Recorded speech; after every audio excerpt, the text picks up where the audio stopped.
Magandang buhay mga katiats, lingid sa ating kaalaman ay meron pala tayong sariling kayamanan, sariling gold bars, sariling silver coins na tuni-tunilada noong World War II bago dumating ang mga Hapon. Sa gobyerno na tinatawag na Commonwealth Government ni Manuel L. Quezon ay dahil tayo'y pinamahalaan ng Amerikano noon, ay meron pala tayong napakaraming kayamanan. Mga gold bars ito at sako-sakong mga coins. Kaya lahat ng mga yan ay nilagay dito sa Corregidor sa Malinta Tunnel. Kasi parating na ang mga Hapon at nakita ng mga Amerikano na maaagaw na ang Manila. Kaya dito nila nilalagay, tinatago ang mga kayamanan na ito. Ating panoorin ang bidyong salaysay ni Absical Treasure, ang Corregidor at ang kayamanan nito.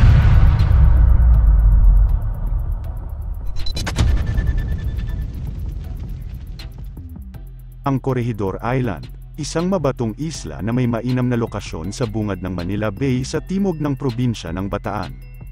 Ito ang naging panghuling baluarte ng pinagsamang puwersa ng mga Pilipino at Amerikano sa pakikipaglaban sa puwersa ng mga sundalong Hapones noong World War II.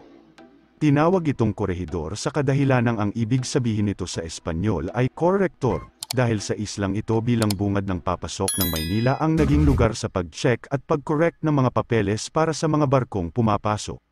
Matapos ang Spanish-American War, naging military station ito ng Estados Unidos kung saan gumawa sila ng mga komplikadong tunnel system sa buong isla.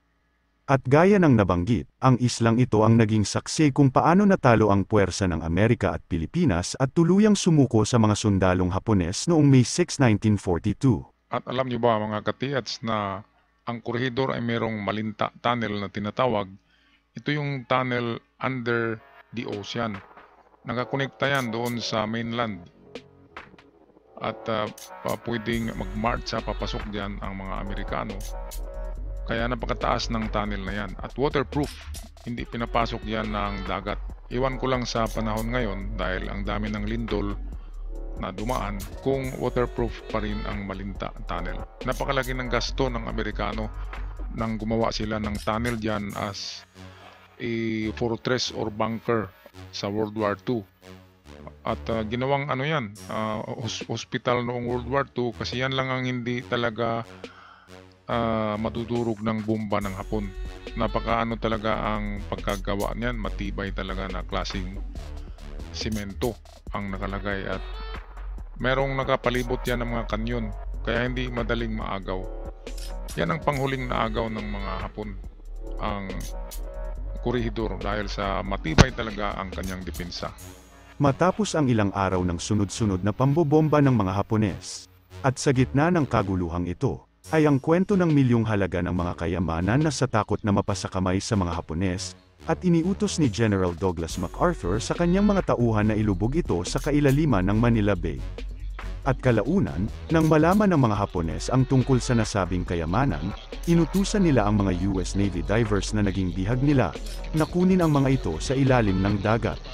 Ngunit sa halip na limasin nila ang mga inilubog na kahon ng kayamanan, kanila itong pinagbubuksan at pinagkakalat ang mga barya sa kaibuturan ng dagat. At sa kanilang pag-angat sa tubig upang magulat sa kanilang natagpuan, sinabi nila sa mga Japanese troops na aabutin pa ng maraming buwan ang trabaho upang kanilang masamsam ang milyong-milyong kayamanan, kaya't araw-araw ang ginawang pagsisid ng mga American divers na naging bihag ng mga Hapones at pakonti-konti lamang ang kanilang isinusukong barya sa mga Hapon. Ang hindi alam ng mga kaaway, tauhan na ilubog ito sa kailaliman ng Manila Bay. At kalaunan, nang malaman ng mga Hapones ang tungkol sa nasabing kayamanan, inutusan nila ang mga US Navy divers na naging bihag nila, na kunin ang mga ito sa ilalim ng dagat. Ngunit sa halip na limasin nila ang mga inilubog na kahon ng kayamanan, kanila itong pinagbubuksan at pinagkakalat ang mga barya sa kaibuturan ng dagat.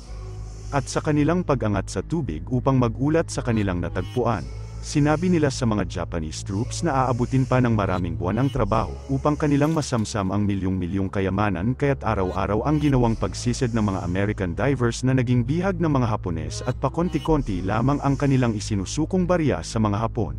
Totoo ang pangyayaring ito na mayroong mga coins, copper coins, silver coins, may halong kukunting gold coins na talagang sadyang nilubog ng mga Amerikano, tinapon dyan sa Manila Bay. Kaya noong high school ako, ay nandyan ako sa Manila, taong 1986 yun, ay palagi kaming nanood ng aking kapatid na lalaki sa mga barko dyan sa Manila Bay na mga na barko, itong foreign vessels, dredging daw. Ibig sabihin, merong sinisip-sip doon, parang binabacuum nila yung dagat, yung lupa sa underground ng Manila Bay. Kasi nagkalat nga doon, sinadya ng mga Amerikano na konti lang yung iahon nila at ibigay sa mga Hapon na mga coins. Kaya merong naipon din ng mga Hapon na sako-sakong mga coins. Ang mga coins kasi na ito ay mga silver pa, kaya merong halaga. Ang ginawa ng Amerikano, sabi kanina, ay tinatapon nila doon sa unahan, pinagkalat-kalat nila.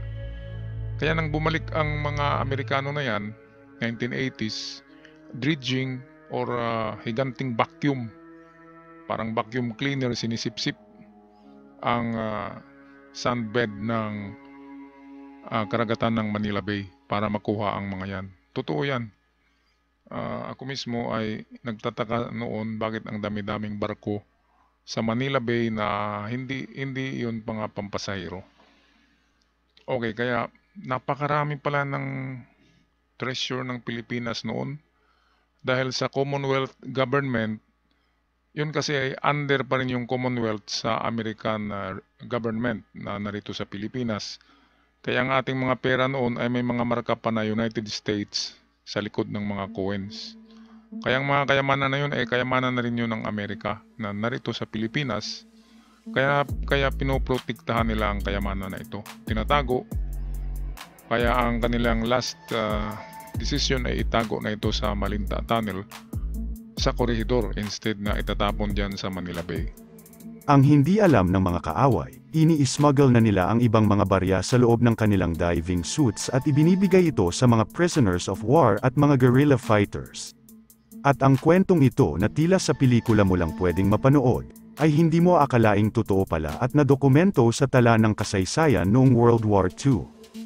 December 8, 1941, matapos lamang ang 10 oras ng pag-atake ng mga Hapones sa Pearl Harbor ay ipinaranas ng mga Japanese bombers ang lupit ng World War II sa Pilipinas.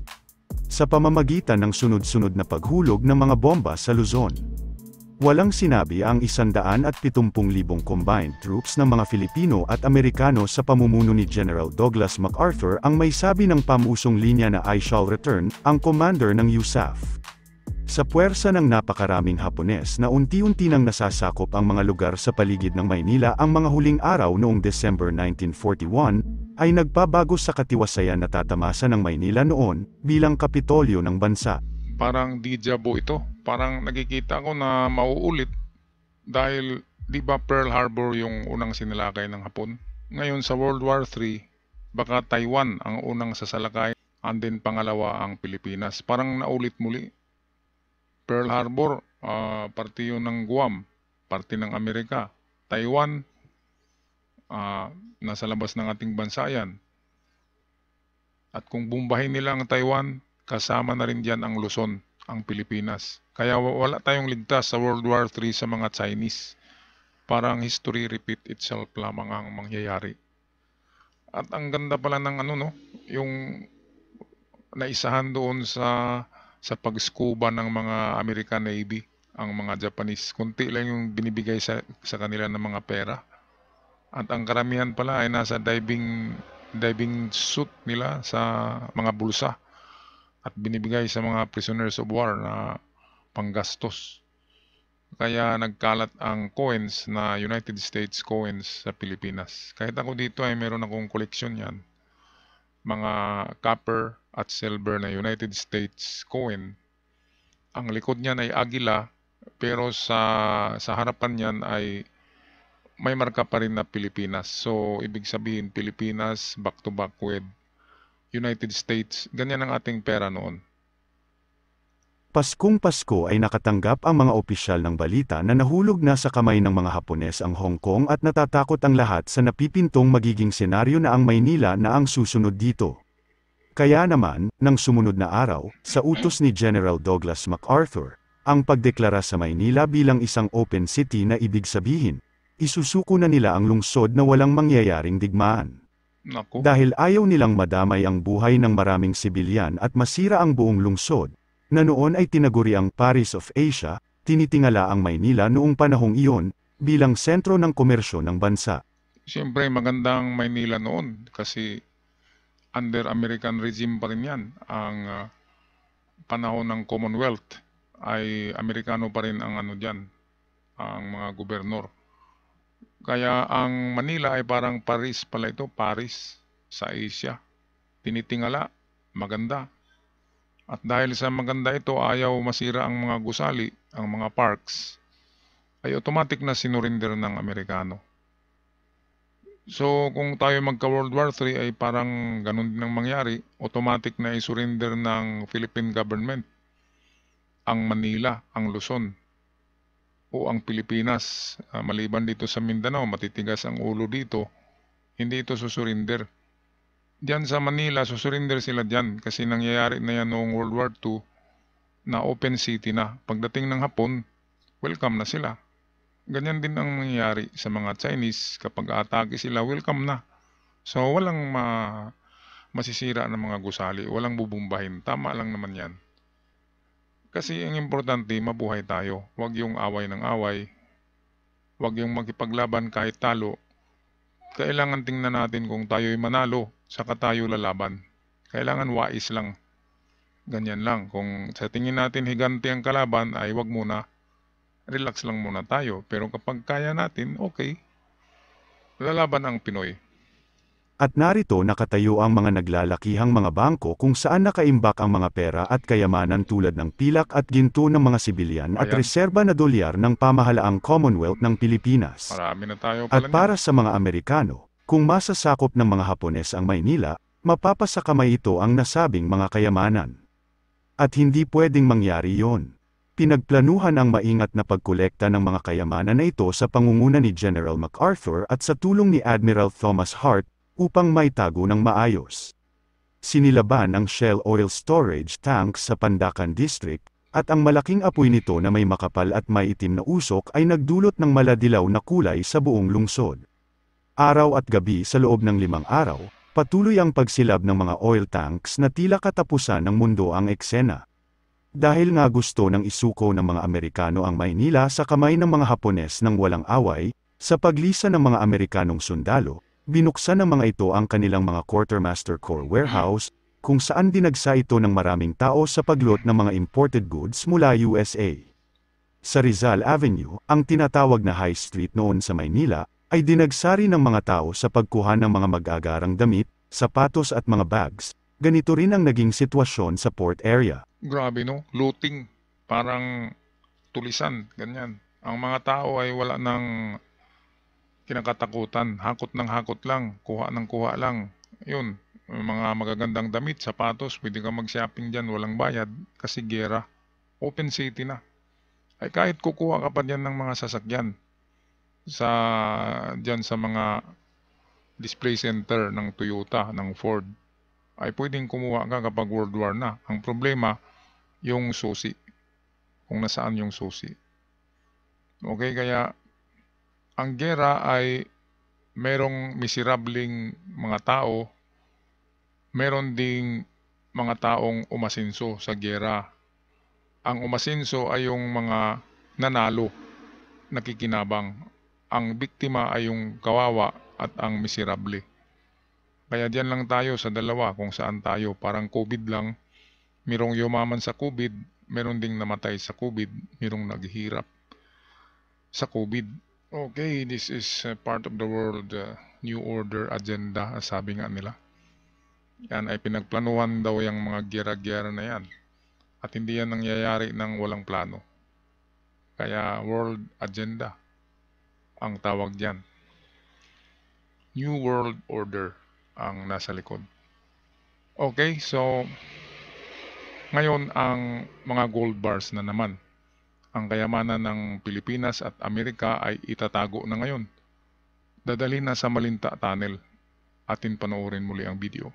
Iba't ibang looting ang naganap sa mga warehouse, na makyaw ang mga negosyanteng Chinese dahil bagsak presyo na lahat ng produkto at dagli nila itong inililipat sa kanilang sariling warehouse. Aba, grabe ang Chinese. Iba naman ang naging ganap sa daungan ng Manila Hotel kung saan mas naging maayos ang pagproseso ng mga kayamanan na kailangan mailipat agad sa korehidor.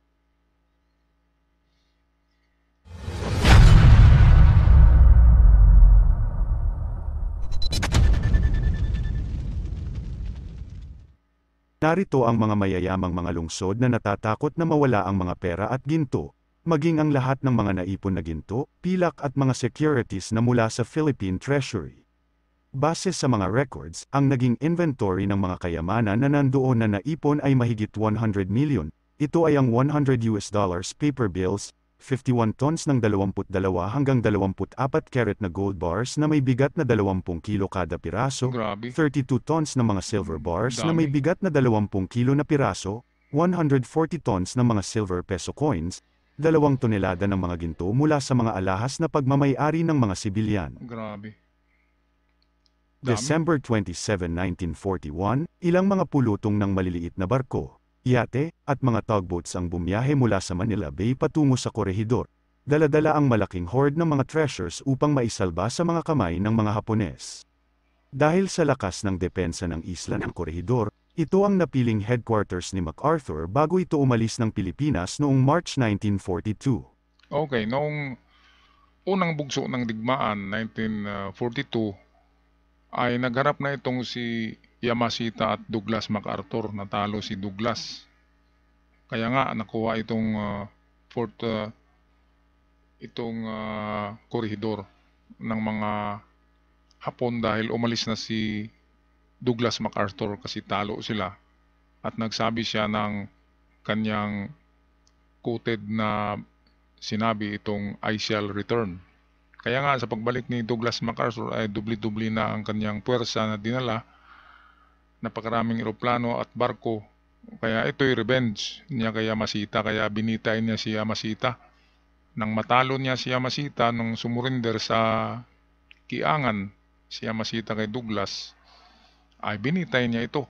Kasi revenge nga, nag-revenge si Douglas MacArthur. At ito, nakita natin kanina ang dami-dami palang tons of gold bars at jewelries at coins. Ngayon, bakit sinabi dito sa kahuli-hulihan ng bidyong ito na 1/4 lang or 1/8 lang ang nadala na treasure sa korehidor? Ang dami-dami ng pulutong, di ba? Pulutong of small ships na naghakot-hakot noon. Di nahakot na yun lahat. May ako diyan, may duda ako na hinuhulog pa rin ng mga Amerikano,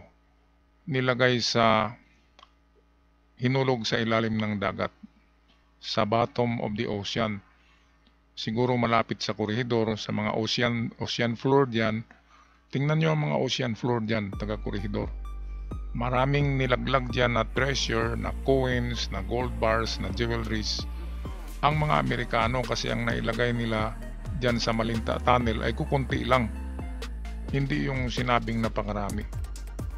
Kaya wala nang ibang paglagyan pa ang mga Amerikano kundi ang karagatan pa rin ng bataan ng korehidor.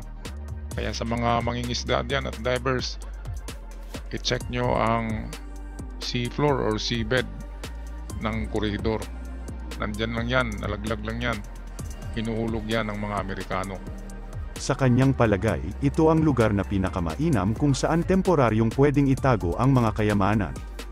Sa kailaliman ng gabi ng February 3, 1942, pumaibabaw ang American submarine na USS Trout sa North Channel ilang milya ang layo sa korehidor. Ang misyon nito na maideliver ang 3,500 high-altitude anti-aircraft ammunition sa korehidor, sa kadahilanang ni-request ito ni Army General Jonathan Wainwright upang mapuksa ang mga Japanese plane bombers na lumilipad ng 24,000 feet. Matapos ma-unload ang ammunition na ito, napansin ni Captain Fenno, ang kapitan ng Trout, na lumulutang na ng mas mababaw ang kanilang submarino. Kaya upang mailubog ito ng mas mabilis, nag-request siya ng 25 tons ng sandbag sa korehidor. Ngunit hindi ito naaprobahan dahil walang maibigay na sandbag sa kanila o kahit anong bato, dahil kailangan din ito sa proteksyon ng buong isla. May nagmungkahing gamitin ang mga ginto bilang pabigat at naaprobahan ito dahil nga kailangan din talaga ma-secure agad ang mga kayamanan na nasa isla. Ayon, kaya pala, sabihin natin ang nakarga sa submarino, sabihin natin ay mayroong 10 tons lamang o 20 tons pinakamabigat para lulubog ang submarino nila kasi kulang na ito ng pampabigat. Ang naisip nila ay mga ginto, wais din itong mga Amerikano, no? Sigurado yun, dinala na yun sa Amerika, di ba? Yung USS Trout submarine, makarating yun hanggang Amerika. Kaya pwedeng yung kinarga nila ay hindi na yun binalik sa Pilipinas. Yan ang sinabi ko na mayroong yumaman sa giyera at mayroon ding naghirap o namulubi dahil sa giyera. Sa ano na ito, sa tingin ko ang may dala ng submarino na USS Trout kasama ang mga Amerikano doon, naghati-hati ng mga yun. Hati-hati na sila sa kanilang karga. Kaya kung hindi man sila nahuli ng mga Hapon, ay siguradong milyonaryo ang mga Amerikano na ito pagkatapos ng giyera. Sa mga panahong iyon, napasok na ng mga Hapones ang Maynila at hindi magtatagal makukuha na nito ang korehidor. Kaya agad-agad ibinyahe mula sa vault na nasa Malinta Tunnel patungo sa North Dock ng korehidor ang mga gold bullion at mga bags ng silver coins at inilulan ito sa submarino. Mano-manong isinakay ang mga gold bars at silver coins at inabot na ng 3:00 ng madaling araw at hindi pa rin natapos ang paglilipat. Kinakailangan ang umalis ng Trout, kaya't sa gabi ng February 4, ang kabuuan lang na nailipat na kayamanan sa submarino ay 320 bars of gold, Ito, 630 bags containing ito lahat. 630,000 silver pesos, saku-sakong katibayan ng pagmamay-ari ng Treasury Securities at diplomatic mails. At ito, atin i-review muli.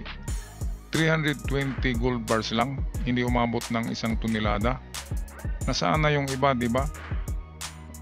Karamihan yan siguro ng gold bars ay naroon na sa USS Trout. Yung sinabi nila na pampabigat. Itong 630 bags containing, hindi sinabi kung ano. Baka mga jewelries. 63,000 pieces of silver coins. Pera din yan kasi silver. Sack of evidence of ownership, treasury security. Ito yung mga chike. Diplomatic mails. Mga papeles. Dito nagtaka ako sa 320 gold bars. Kanina ang sinabi ang dami-dami, di ba? Tons. Nasa ano yata? 57 tons ang gold bars. And then ang silver ay nasa 140 tons. Ngayon lumiit to. At nawala yung silver. Ay nako. Wais din itong mga Amerikano. Pero ganyan talaga ang mangyayari kapag giyera. Okay, so tatapusin na natin ang video. At abangan sa susunod na video, meron tayong titingnan na treasure sa Fort Bonifacio. Ito yung Fort McKinley. Meron daw nilagay dyan, sabi ni Charles McDougall. Yun yung isa sa mga treasure hunter ni FM. Kasama yun ni Rob Cortez o ni Bob Cortez sa pag-treasure hunt. Charles McDougall. At ang kanyang mapa na nakuha niya sa mga Hapon na nagsasabi na mayroong treasure sa Fort McKinley. Yan ang ating abangan. Hanggang sa muli mga ka-TH. God bless us all at ingat kayong lahat. Paalam!